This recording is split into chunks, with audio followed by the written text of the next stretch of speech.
Bienvenue, merci à tous de nous rejoindre pour l'information sur RTI 1. La Banque centrale de la BCEAO a rendu public les comptes extérieurs de la Côte d'Ivoire pour l'année 2020. Le solde est positif, 607 milliards de francs CFA sur les échanges extérieurs. Par contre, le compte des transactions courantes est ressorti déficitaire de 3,2% du PIB. Cette étude permet d'analyser les échanges. On parle de cohésion sociale à Yopougon, à Oumé et dans plusieurs autres localités du pays. Des rencontres sont initiées pour promouvoir le vivre ensemble. Des festivals culturels, des rencontres sportives soutenues par les autorités ivoiriennes en vue de renforcer la cohésion nationale. Le président turc Recep Tayyip Erdogan défend les intérêts de l'Afrique et entend accentuer son partenariat avec les pays du continent. C'est ce qui ressort des travaux du 3e sommet Turquie-Afrique. La délégation ivoirienne y est conduite par la ministre Kandia Camara. Et puis en France, la Haute Autorité de Santé s'est prononcée aujourd'hui en faveur de la vaccination anti-Covid des enfants de 5 à 11 ans. Mais cette vaccination ne sera ni exigible ni obligatoire. Bonsoir à tous. La Banque centrale des États de l'Afrique de l'Ouest, BCEAO, a rendu public les comptes extérieurs de la Côte d'Ivoire pour l'année 2020. Il en ressort un solde positif de 607 milliards de francs CFA sur les échanges extérieurs, une hausse de 270 milliards par rapport à 2019. Par contre, le compte des transactions courantes est ressorti déficitaire de 3,2% du PIB. C'est une étude qui vient permettre d'analyser la balance des paiements. Didier Nguessan.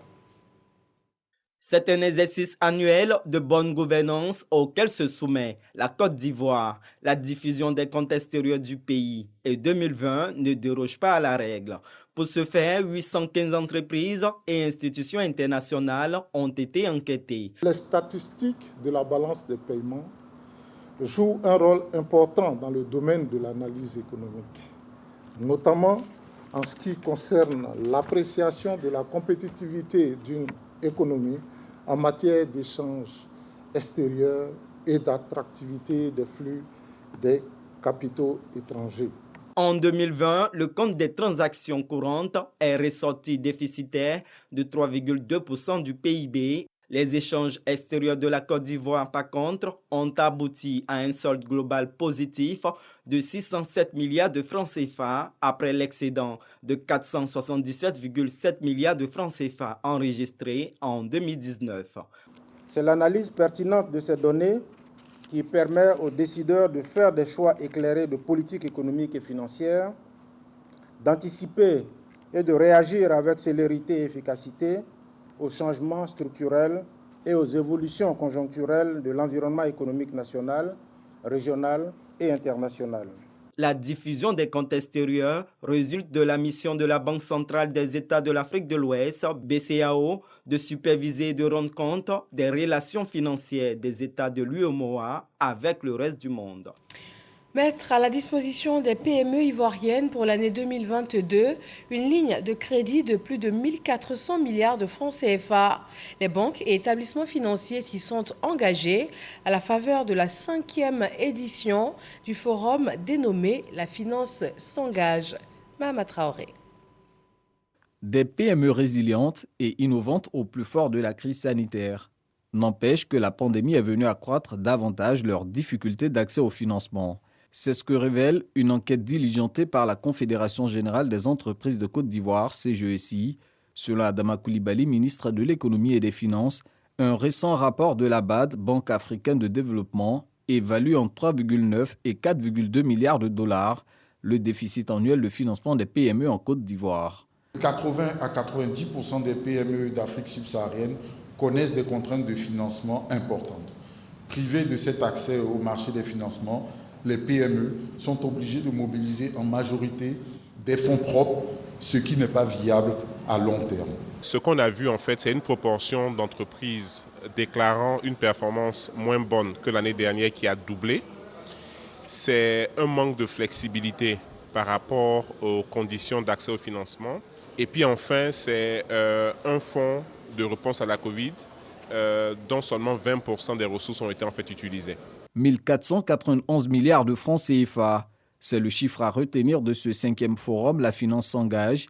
Il représente le montant cumulé des lignes de crédit que l'ensemble du système bancaire et financier promet de mettre à la disposition des PME en 2022. L'État entend aussi faire sa part afin de favoriser la création de richesses au niveau de ce tissu entrepreneurial. Il est prévu la mise en place d'un modèle de guichet unique. Cette structure pourra permettre donc dès 2022 l'encadrement de l'accompagnement des PME depuis donc la structuration, depuis la formalisation, la création d'entreprises, l'accompagnement financier, la prise de participation. Les participants au forum La Finance s'engage sont unanimes sur un fait, celui de développer de nouveaux mécanismes de financement en faveur des PME, tels les assurances, le crédit bail ou encore le capital investissement.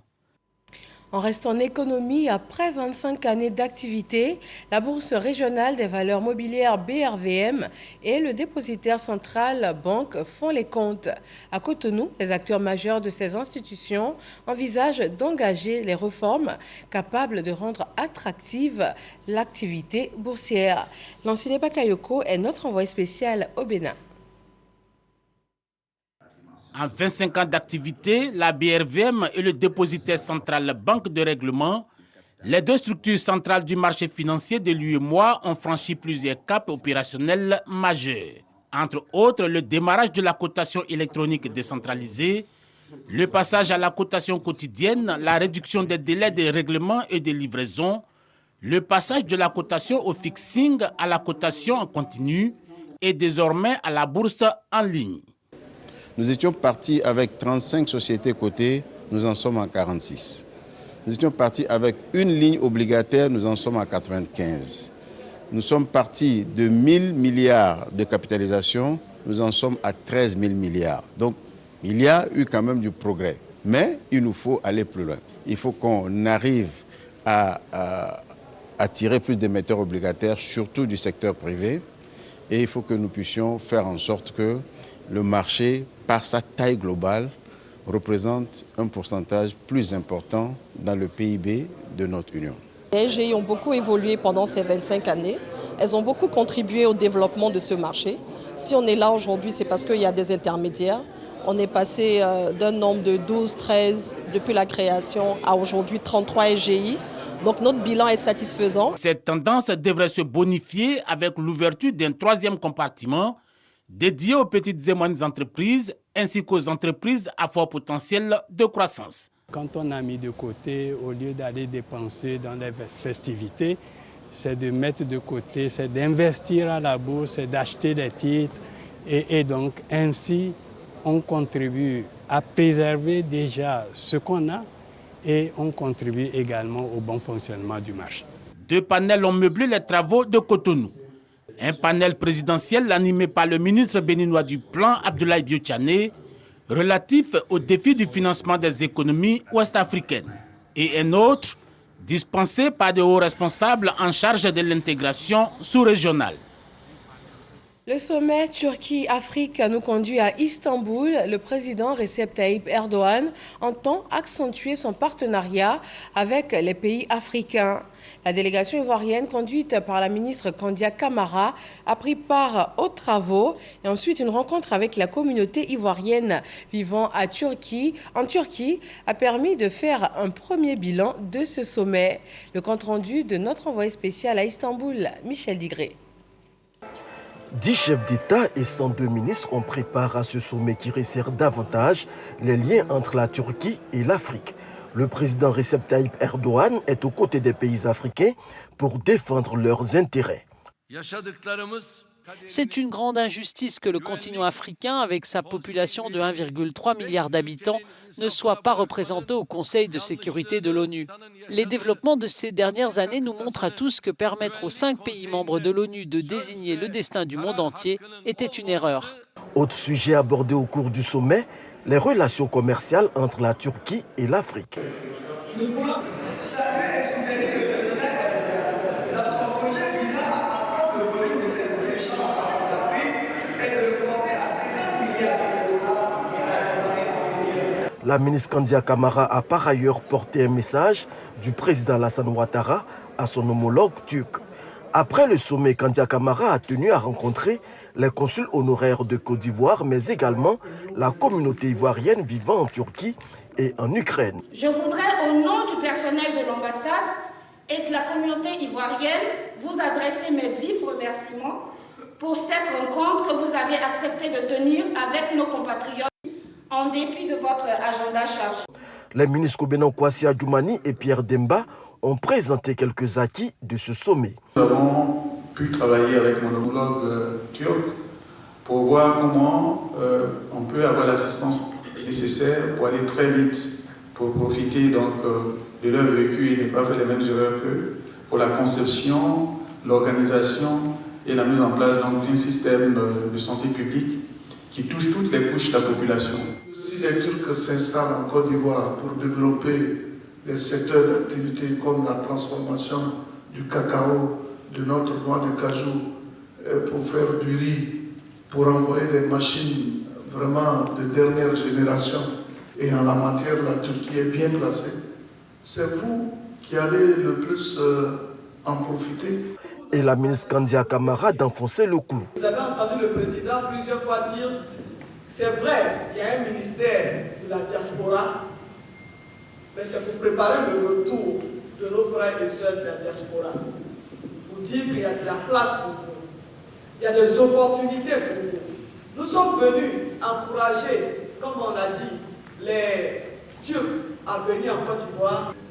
Quand ils viennent s'installer, ils cherchent d'abord ceux qui ont été formés chez eux, ceux qui connaissent leur culture, parce qu'ayant vécu chez eux, ceux qui ont été formés selon leurs normes, et puis ceux qui comprennent aussi leur langue.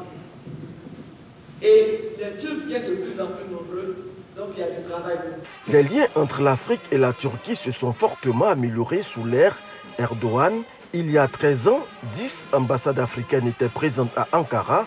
Aujourd'hui, l'on décompte 37. Dans l'actualité sanitaire, voyons maintenant le bilan du jour en Côte d'Ivoire et les avancées à l'échelle internationale dans la lutte contre la Covid-19.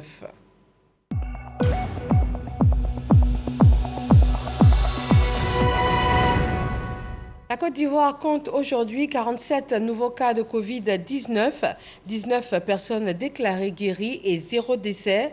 322 cas de Covid-19 sont encore actifs dans le pays et on compte 6 322 957 doses de vaccins administrées depuis le 1er mars.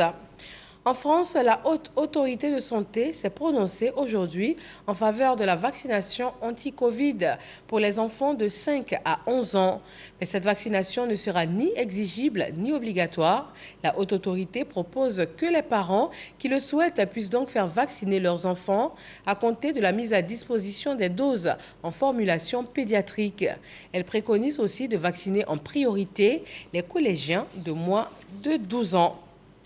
Dans la lutte contre le changement climatique, le Comité national de télédétection et d'information géographique met en place un groupe de travail. Il s'agit pour ces experts de trouver des stratégies durables et efficaces pour de meilleurs résultats. Grâce Kando.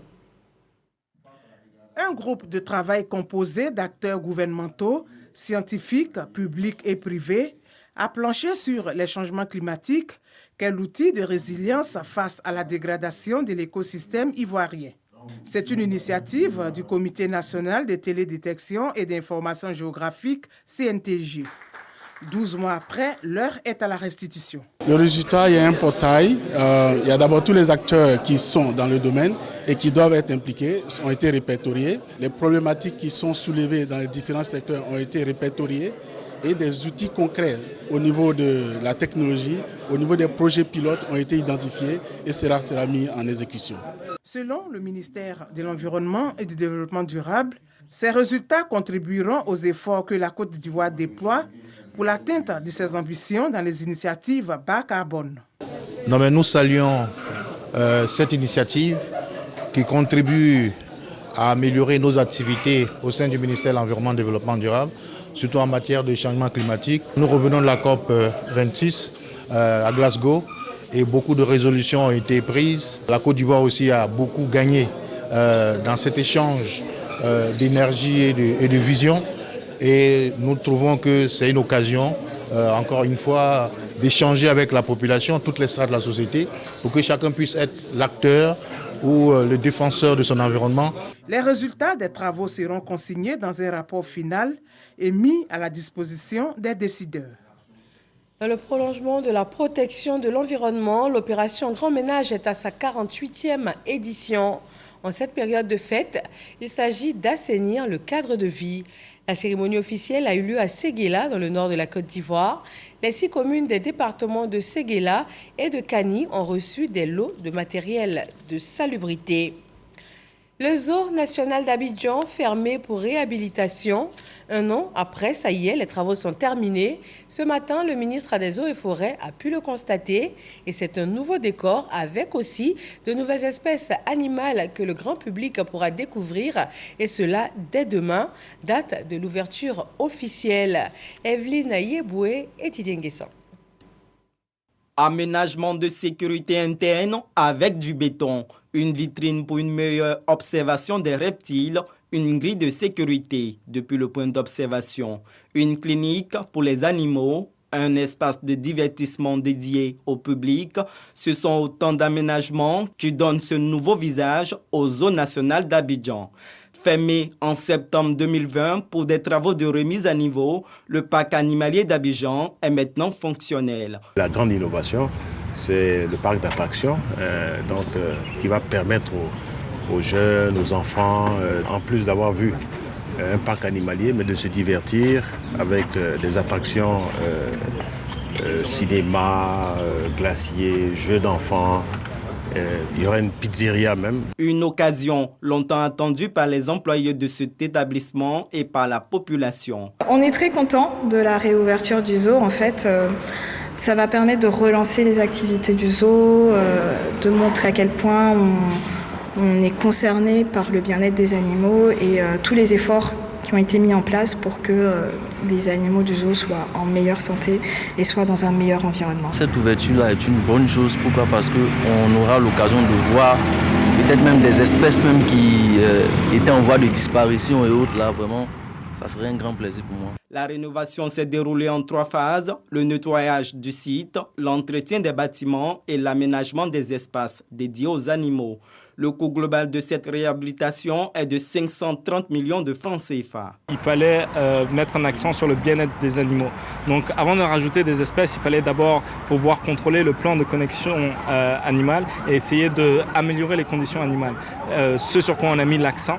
Donc dans toutes les différentes espèces, on a vraiment essayé de mettre l'accent sur le bien-être. Le ministre des Eaux et Forêts, Alain Richard Donvaï, s'imprègne du nouvel environnement des pensionnaires du zoo. Nous sommes en contact avec des pays où ils ont des animaux qui sont prêts à échanger, à nous donner, en Europe comme en Afrique.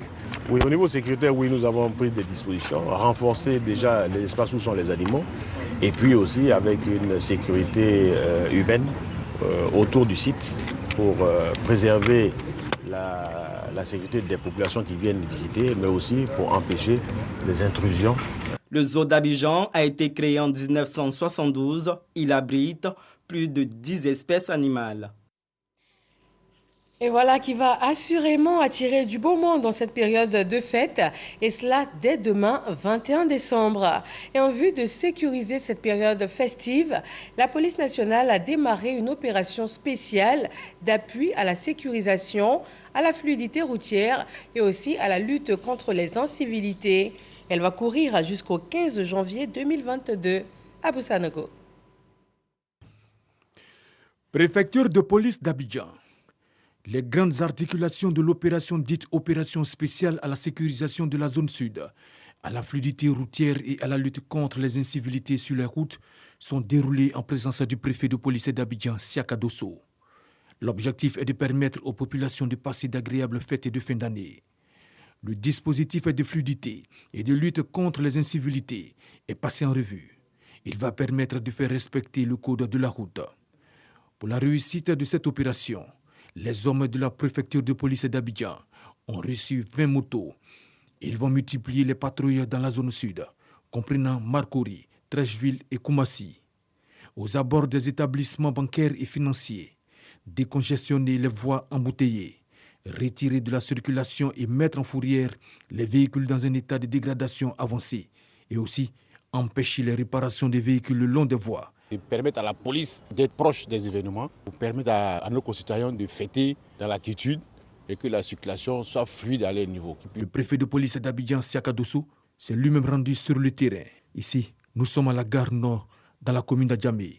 Il s'agit de juguler de façon efficiente le flux important du trafic routier et lutter contre les vols à main armée durant la période des fêtes de fin d'année.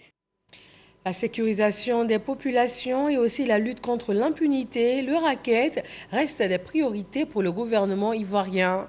Le tribunal militaire d'Abidjan vient de condamner à 6 mois de prison ferme un fonctionnaire de police.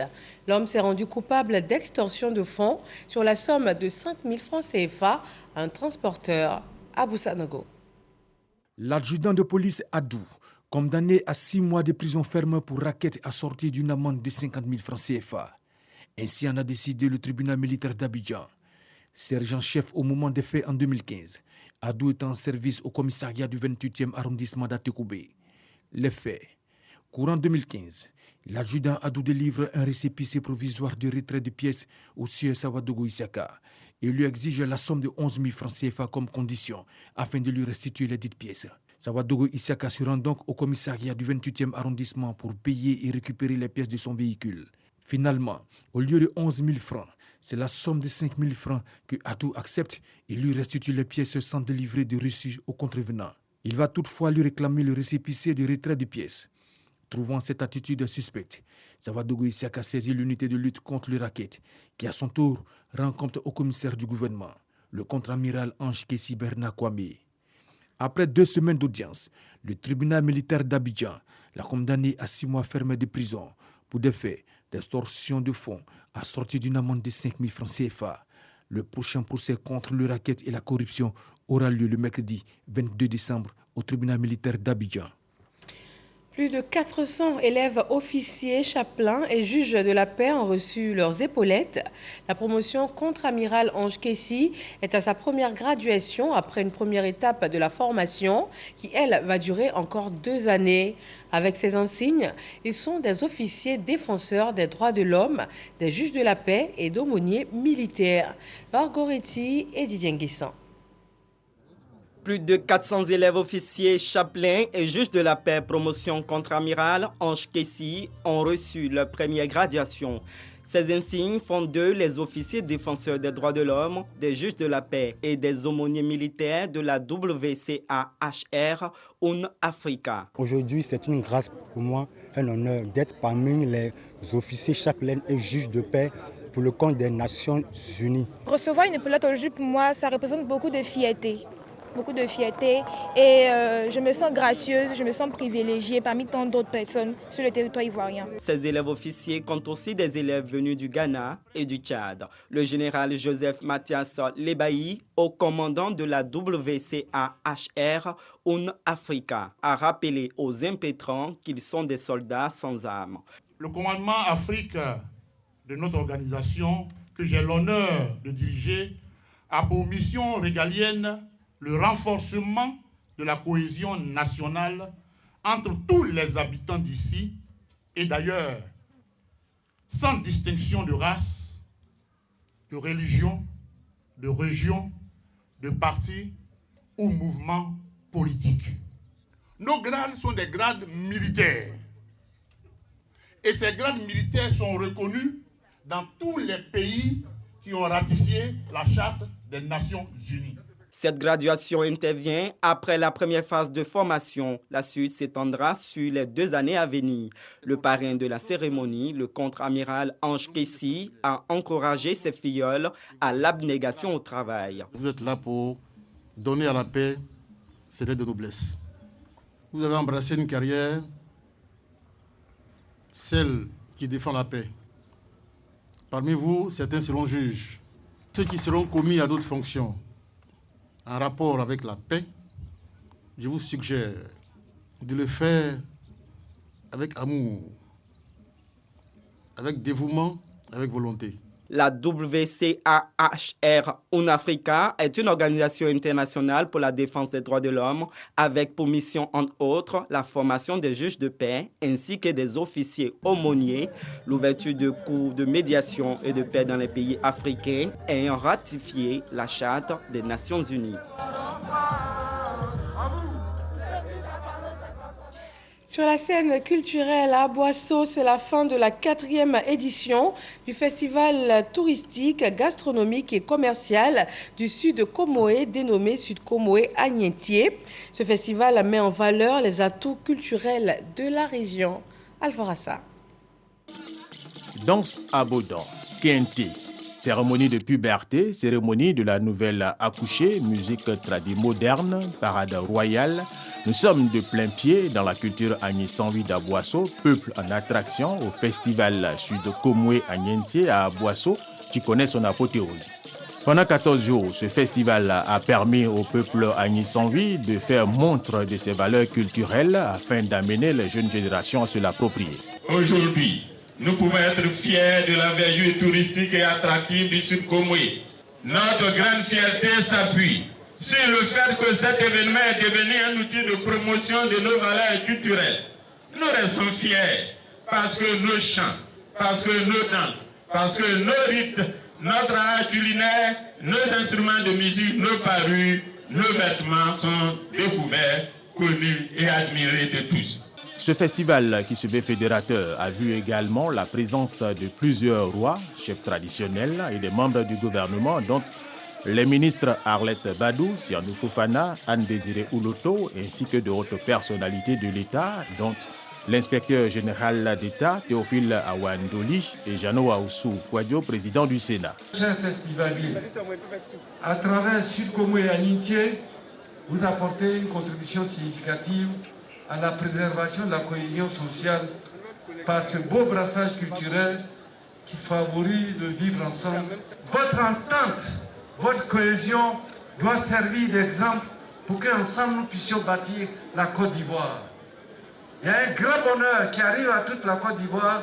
Ce bonheur passe par le Sud Comoé. Cette journée d'apothéose a été riche et même très riche au plan culturel. Le festival Sud Comoé Agnentié était à sa 4e édition. Un autre festival nous conduit dans la ville de Oumé. Des chants et des danses traditionnelles du terroir ont réuni du beau monde. Il s'agit de mettre en avant la cohésion et le vivre ensemble. Mama Traoré. Ici à Oumé, nous vivons en parfaite harmonie avec tout le monde. Et cette harmonie doit perdurer pour le maintien de la cohésion sociale.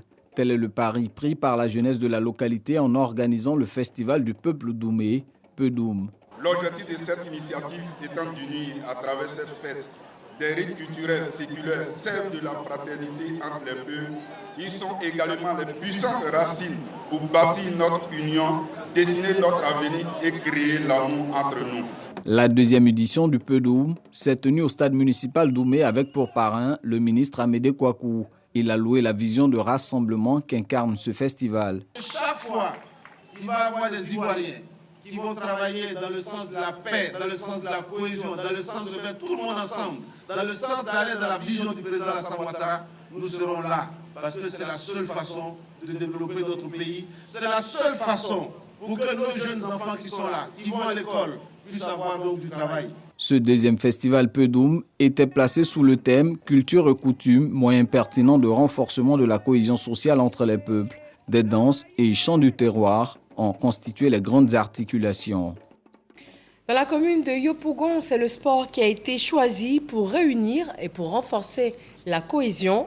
Le tournoi de Maracana de la fraternité, doté du trophée Amadou Gon Coulibaly, a connu son apothéose ce dimanche.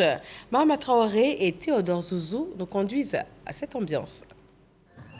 Le ministre Adama Diawara donne ainsi le top départ de la finale du tournoi de Maracana de la fraternité doté du trophée Amadou Gon Coulibaly, l'ex-premier ministre. Une initiative de la jeunesse du quartier Toit-Rouge de Yopougon pour promouvoir le vivre ensemble. Nous appelons toute la jeunesse de Yopougon, en particulier et celle de la Côte d'Ivoire en général, à œuvrer pour la cohésion, la paix, le social et l'entente entre tous les Ivoiriens. Cette finale s'est déroulée dans un esprit fair-play et a été remportée par l'équipe de Nouveau Quartier en rouge et blanc, au détriment de celle de camp militaire en vert et noir. Intermède musical à la grande joie des jeunes, mais aussi des populations riveraines de l'espace Niawa, puis la récompense de toutes les 16 équipes participantes par le parrain Adama Diawara, ministre de l'Enseignement supérieur et de la Recherche scientifique. Il les invite à privilégier le vivre ensemble et à faire du civisme le socle de leur comportement. Le football en particulier est un facteur d'union, de fraternité et de cohésion. Ces valeurs cardinales si chères au chef de l'État et ces valeurs sans lesquelles justement aucun développement n'est possible. L'appel que nous lançons à nos jeunes frères, parfois même à nos enfants, c'est de savoir que dans la vie, il y a un temps pour tout. À leur âge, le temps, c'est à l'étude, c'est au travail. Pour le moment, ce qu'on leur demande, c'est d'aller à l'école, d'étudier et surtout de respecter le calendrier académique qui a été concocté par les autorités scolaires et universitaires. Le tournoi de la fraternité en est à sa première édition. Il a démarré le 5 décembre dernier avec 16 équipes issues de 16 quartiers de la commune de Yopougon. Merci à tous de votre attention. Retrouvez à 23h Marine Cognan pour d'autres informations sur RTI 1. Moi, je vous dis bonsoir et à demain.